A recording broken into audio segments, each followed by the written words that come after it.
അതിനുവേണ്ടി ഞാനിവിടെ 100 ഗ്രാം പനീർ, അത് ഫ്രൈഡ് പനീറാണ് എടുത്തിരിക്കുന്നത്. ഇതെല്ലാം കൂൺ എടുത്തിട്ടുണ്ട്, ലെറ്റ്യൂസ് ഉണ്ട്, ഒരു സവോള, ഒരു ക്യാരറ്റ്, ഒരു കുക്കുംബർ, പിന്നെ വെജിറ്റബിൾസ് എല്ലാം കട്ട് ചെയ്തെടുത്തിട്ടുണ്ട്. കുക്കുംബറും ലെറ്റ്യൂസ് കട്ട് ചെയ്തതുമാണ്.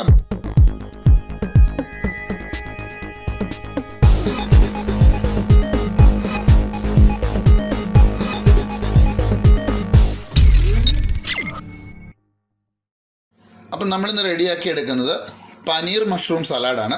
അതിനുവേണ്ടി ഞാനിവിടെ 100 ഗ്രാം പനീർ, അത് ഫ്രൈഡ് പനീറാണ് എടുത്തിരിക്കുന്നത്. ഇതെല്ലാം നിങ്ങൾക്ക് വേണമെങ്കിൽ സാധാരണ പനീർ എടുത്താലും മതിയാവും. ഈ ഫ്രൈഡ് പനീർ ഷോപ്പിൽ വാങ്ങിക്കാനായിട്ട് കിട്ടും.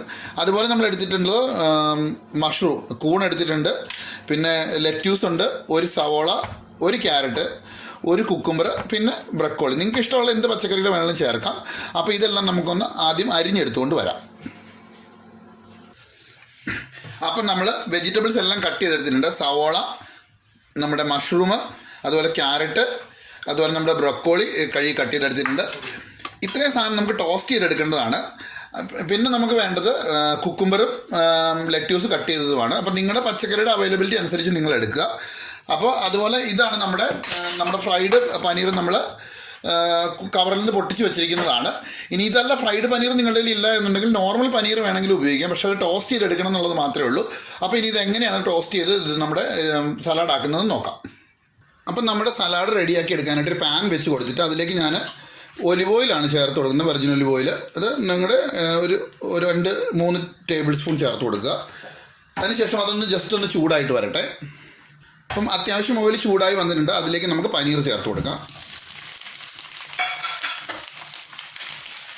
പനീർ ജസ്റ്റ് ഇതിനകത്തൊന്ന് സോട്ട് ചെയ്തെടുക്കുക. ഇത് ഫ്രൈഡ് പനീർ ആയതുകൊണ്ട് ജസ്റ്റ് ഒന്ന് സോട്ട് ചെയ്തെടുത്താൽ മതിയാവും.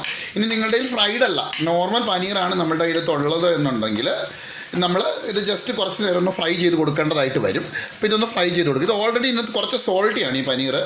അപ്പോൾ അതുകൊണ്ട് ഇന്നത്തെ ഇപ്പോൾ തൽക്കാലം സോൾട്ട് ചേർക്കേണ്ട. ഇത് ജസ്റ്റ് ഒന്ന് ചൂടായി വരട്ടെ. ഇത് ജസ്റ്റ് ഒന്ന് ചൂടായി വന്നിട്ടുണ്ട്. ഇത് വരുന്ന സമയത്തേക്ക് ഇതിലേക്ക് നമ്മുടെ ബ്രക്കോളി ഇട്ട് കൊടുക്കുക. അതുപോലെ തന്നെ നമ്മുടെ അരിഞ്ഞ് വെച്ചിരുന്ന നമ്മുടെ മഷ്റൂം തീ ലോ ഫ്ലെയിമിലാക്കാൻ മറക്കരുത്. അതുപോലെ നമ്മുടെ സവോള, അതുപോലെ നമ്മുടെ ക്യാരറ്റ്, ഇത്രയും നമ്മൾ ചേർത്ത് കൊടുത്തിട്ടുണ്ട്. ഇതെല്ലാം കൂടെ ജസ്റ്റ് ഒന്ന് സോട്ട് ചെയ്തെടുക്കാം. എല്ലാം കൂടെ ഒന്ന് മിക്സ് ചെയ്തെടുക്കാം. ഇതെല്ലാം കൂടെ മിക്സ് ചെയ്ത് കൊടുത്തിട്ട് ഒരു നാരങ്ങയുടെ പകുതി മുറി അത് നമുക്ക് ഇതിനകത്തേക്ക് പിഴിഞ്ഞ് ഒഴിച്ച് കൊടുക്കാം. അത് നമ്മൾ ഒഴിച്ച് കൊടുത്തിട്ടുണ്ട്. ഇനി അതുപോലെ ഈ വെജിറ്റബിൾസിനായിട്ടുള്ള ആവശ്യത്തിനുള്ള സോൾട്ട് നമ്മളിവിടെ ചേർത്ത് കൊടുക്കുന്നത് റോക്ക് സോൾട്ട്, അതായത് നമ്മുടെ പിങ്ക് സോൾട്ടാണ് ചേർത്ത് കൊടുക്കുന്നത്, ഇന്ദുപ്പ് എന്ന് പറയുന്നത്. അപ്പോൾ ഇല്ലെങ്കിൽ നിങ്ങൾ സാധാരണ ഉപ്പ് ചേർത്ത് കൊടുത്താലും മതിയാവും. ഇതിനൊക്കെ ആവശ്യത്തിനുള്ള ഉപ്പ് നമ്മൾ ചേർത്ത് കൊടുക്കുക. അതുപോലെ തന്നെ നമുക്ക് ഇതിനകത്തേക്ക് എരിവിന് ആവശ്യത്തിനുള്ള ക്രഷ്ഡ് പെപ്പറാണ് നമ്മൾ ചേർത്ത് കൊടുക്കുന്നത്. ക്രഷ്ഡ് പെപ്പർ നമ്മൾ ചേർത്ത് കൊടുക്കുന്നുണ്ട്. അത് ഒരുപാടൊന്നും വേണ്ട, ഒരു 1-1.5 ടീസ്പൂൺ തന്നെ ചേർത്ത് കൊടുത്താൽ മതിയാവും. ഇതെല്ലാം കൂടെ ചേർത്ത് കൊടുത്തതിന് ശേഷം വീണ്ടും നന്നായിട്ട് മിക്സ്. അതായത് നമ്മുടെ പിങ്ക് സോൾട്ട്, ലൈം ജ്യൂസ്, അതുപോലെ നമ്മുടെ പെപ്പർ, ഇതെല്ലാം കൂടെ ചേർത്ത് കൊടുത്ത് നന്നായിട്ട് മിക്സ് ചെയ്യുക. ഇപ്പം എല്ലാം മിക്സ് ചെയ്ത് കൊടുത്തിട്ടുണ്ട്. ഇപ്പം ഇതിനാവശ്യത്തിന് എരിവ്, ഉപ്പ്, പുളി എല്ലാം റെഡി ആയിട്ടുണ്ട്. ഇനി ജസ്റ്റ് ഒന്ന് ഹൈ ഫ്ലെയിമിൽ വെച്ചിട്ട് ഒരു 30-45 സെക്കൻഡ് ഒന്ന് മിക്സ് ചെയ്യുക. അതായത് ഇനി ഒട്ടും ഇതാവേണ്ട കാര്യമില്ല, ജസ്റ്റ് ഒന്ന് സോട്ട് ചെയ്താൽ മാത്രം മതി. ഇത് വേഗം ഒന്നും ചെയ്യേണ്ട ആവശ്യമില്ല. അപ്പോൾ എന്തായാലും ഒരു 45 സെക്കൻഡ് കഴിയട്ടെ. അപ്പോൾ ഇത് 45 സെക്കൻഡ് കഴിഞ്ഞിട്ടുണ്ട്. നമ്മളിതിൻ്റെ തീ ഓഫ് ചെയ്യുന്നു. ഇനി ഇതെങ്ങനെ സെറ്റ് ചെയ്തെടുക്കാൻ പറ്റുമെന്ന് നോക്കാം. അപ്പോൾ നമ്മൾ സെറ്റ് ചെയ്തെടുക്കാനായിട്ട് ഒരു ബൗൾ വെച്ച് കൊടുത്തിട്ടുണ്ട്. ആ ബൗളിലേക്ക് നമ്മളിതാ അരിഞ്ഞ് വെച്ചിരുന്ന കുക്കുംബർ, അതുപോലെ നമ്മുടെ ലെറ്റ്യൂസ് ചേർത്ത് കൊടുത്തിട്ടുണ്ട്. അതിനകത്തേക്ക് പുളിക്ക് ആവശ്യത്തിനായിട്ടുള്ള ലൈം ചേർത്ത് കൊടുക്കുക. അപ്പോൾ പുളി ഓരോരുത്തരുടെ ടേസ്റ്റിനനുസരിച്ച് ചേർത്ത് കൊടുക്കുക. എനിക്ക് കുറച്ച് പുളി മുമ്പിലോട്ട് വേണ്ടത് കൊണ്ട് ഞാനൊരു ഫുൾ നാരങ്ങ തന്നെ പിഴിഞ്ഞ് ചേർത്ത് കൊടുക്കുന്നുണ്ട്. അതുപോലെ തന്നെ ഇതിലേക്ക് ആവശ്യത്തിനുള്ള ഉപ്പ് നമ്മളിവിടെ പിങ്ക് സോൾട്ട് തന്നെയാണ് ചേർക്കുന്നത്.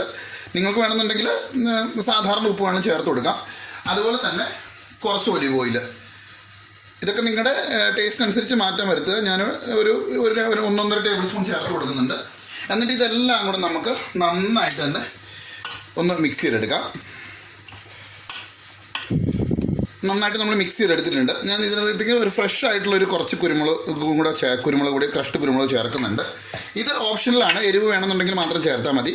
ഇതെല്ലാം കൂടെ നമ്മൾ നന്നായിട്ട് മിക്സ് ചെയ്ത് ഉപ്പ് കാര്യങ്ങളെല്ലാം നോക്കിയതിന് ശേഷം നമുക്ക് റെഡിയാക്കി വെച്ചിരിക്കുന്ന നമ്മുടെ സലാഡിൻ്റെ ഐറ്റംസ് ഇതിലേക്ക് നമ്മളിങ്ങനെ ഫുള്ളായിട്ട് അങ്ങ് ചേർത്ത് കൊടുക്കുക. ആ ചൂടോട് കൂടി തന്നെ ചേർത്ത് കൊടുക്കാൻ ശ്രദ്ധിക്കണം. നമ്മൾ ചൂടോട് കൂടി ചേർത്ത് കൊടുത്തിട്ടുണ്ട്. അതെല്ലാം അങ്ങോട്ട് നമ്മൾ മിക്സ് ചെയ്യുക. ഒന്നുകിൽ ഇങ്ങനെ മിക്സ് ചെയ്യാം, അതല്ല എന്നുണ്ടെങ്കിൽ ഇതാ ഇങ്ങനെ ആക്കിയാലും നന്നായിട്ട് തന്നെ മിക്സായി കിട്ടും. അപ്പോൾ അതെല്ലാം ഒന്ന് മിക്സ് ചെയ്തെടുക്കട്ടെ. അപ്പം നമ്മുടെ ഹെൽത്തി ആയിട്ടുള്ള പനീർ മഷ്റൂം സലാഡ് ഇതാ ഇവിടെ റെഡി ആയിട്ടുണ്ട്. ഇത് ഡയറ്റൊക്കെ എടുക്കുന്നവർക്ക് വളരെ നല്ല ഒരു ഡിന്നറായിട്ട് കഴിക്കാവുന്ന ഒരു ഇതാണ്. എല്ലാം വളരെ ന്യൂട്രീഷ്യസ് ആയിട്ടുള്ള വെജിറ്റബിൾസും കാര്യങ്ങളും ഒക്കെയാണ്. അപ്പം വളരെ ടേസ്റ്റാണ്, ആർക്കും ഇഷ്ടപ്പെടുന്ന ടേസ്റ്റാണ്. നിങ്ങൾക്ക് ഒലിവ് ഓയിലിന് പകരം വേണമെങ്കിൽ നിങ്ങൾക്ക് ബട്ടർ ചേർത്താണെങ്കിൽ ഇത് ഉണ്ടാക്കിയെടുക്കാവുന്നതേ ഉള്ളൂ. അപ്പോൾ സലാഡുകളൊക്കെ ഇഷ്ടപ്പെടുന്നവരാണെങ്കിൽ എന്തായാലും ഈ രീതിയിലൊന്ന് ട്രൈ ചെയ്ത് നോക്കുക. എന്തായാലും ഇഷ്ടപ്പെടാതിരിക്കില്ല. എന്തായാലും വളരെ അടിപൊളിയായിട്ടുള്ളൊരു നല്ല മഷ്റൂം പനീർ സലാഡ് തന്നെയാണിത്. അപ്പോൾ എല്ലാവരും ഇത് ഒന്ന് ട്രൈ ചെയ്ത് നോക്കിയിട്ട് ഫീഡ്ബാക്ക് പറയാനായിട്ട് മറക്കണ്ട. അപ്പോൾ വീണ്ടും നമുക്ക് നല്ലൊരു വീഡിയോ ആയിട്ട് കാണുന്നവരെ എല്ലാവർക്കും നന്ദി, നമസ്കാരം, താങ്ക് യു.